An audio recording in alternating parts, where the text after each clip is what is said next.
Vice-Chancellor, thank you so much for joining us. Why is UC so demonstrably committed to gender equality? You know, we do things for various reasons. You do things because you have convictions in a certain area. You do things out of your beliefs. You do things for competitive advantages. You do things for economic reasons and so on and so forth. It is magical when all of those reasons come together, and that's what's happening at UC. Equity in all its forms is in the DNA of UC. And then, so we do these things because it comes naturally at UC, and you can look at the whole spectrum of equity issues at this university, and we are at the forefront. Then is the practical reality.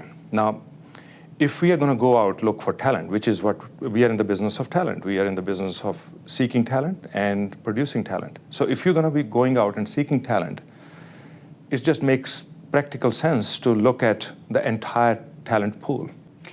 Why do you think gender equality has been such a sticky issue for so long and it has become a critical issue at this point in time? I have asked that question many times. I have actually even spoken in public that I don't get it. The world got together to deal with racism, for example, and we've made enormous progress.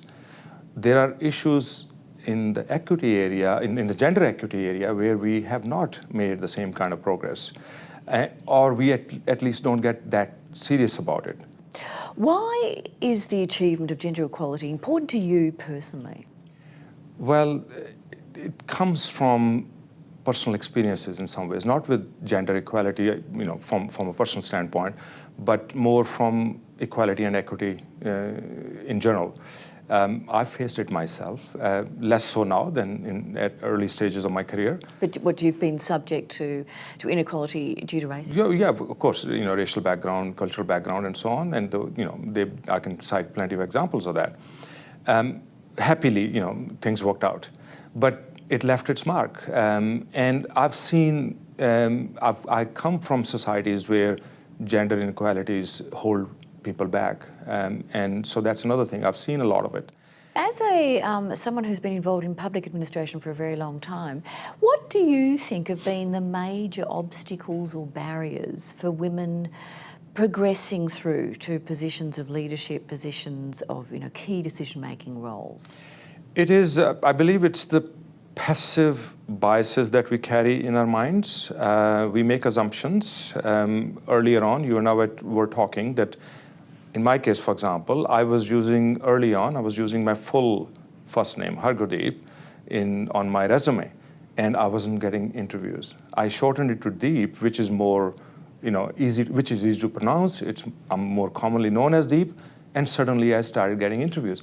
So even people who may not be overtly biased, they carry biases in their hearts. You and I probably carry biases.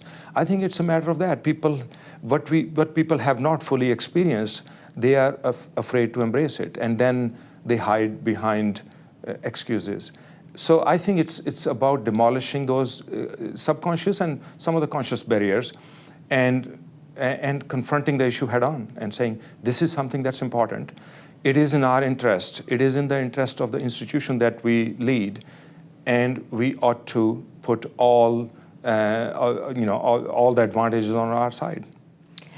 Do you think that gender equality in government, in public leadership, is achievable at a 50-50 rate by the year 2030, or are we being too optimistic? No, I think we are probably not being optimistic enough.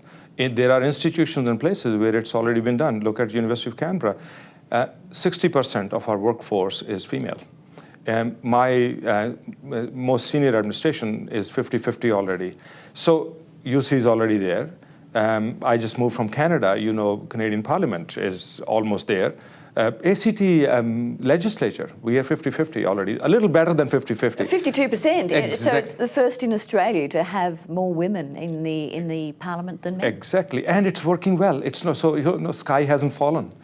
Surprise, surprise. That's right. So it is not only doable, it's being done around us. So if we say, well, 2030 is too ambitious, we're going to constantly find institutions and countries and other denominations that are already doing it, and we're going to be surprised. So you're optimistic? Very.